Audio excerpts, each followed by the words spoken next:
Hello guys, કેમ છો બધા? જો મોઢા ઉપર બહુ પહેલાં 1 વર્ષ પહેલાં બહુ ડાઘ થઈ ગયા હતા. દરરોજ એલોવેરા મોઢા ઉપર લગાવતી હતી તો અહીંયા ગાલ ઉપર અને નાક ઉપર જે ડાઘો હતો મારા મોઢા ઉપર એ મેં ક્રીમનો વિડીયો મૂક્યો હતો. એ ક્રીમ પણ હું દરરોજ લગાવું છું અને એલોવેરા પણ લગાવું છું દર બીજા ત્રીજા દિવસે.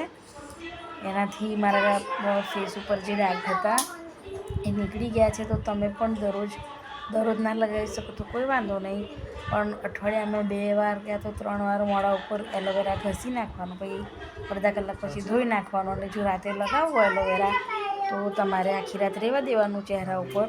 આ પ્રયોગ કરશો તો તમારા ચહેરા ઉપર જે ડાઘ છે એ જરૂર નીકળી જશે. મેં મારા ઘરે કુંડામાં 4 થી 5 એલોવેરાના છોડ ઉગાડ્યા છે, કારણ કે એલોવેરા જેલ ટ્યુબ હું નહીં વાપરતી. હું ઘરનો જ એલોવેરા લઉં છું યુઝમાં. અને હું તો તમને કહું છું, હું એલોવેરાનો જ્યુસ પણ પીઉં છું. એનો વિડીયો હું પછી નેક્સ્ટ ફરી બનાવીશ. આજે મારી ધ્વનિ મને કહે છે કે લાવ મમ્મી હું તમને એલોવેરા ઘસી દઉં. તો તમે જોઈ શકો છો મારી ધ્વનિ મને એલોવેરા ઘસ્યા લે છે ચહેરા ઉપર. એકદમ ઠંડુ ઠંડુ લાગે છે, શિયાળો આવી ગયો છે એટલે. તમે પણ તમારા ચહેરા ઉપર એલોવેરા લગાવજો અને તમારા ફેસને ક્લીન કરજો. હું તો મારા ફેસ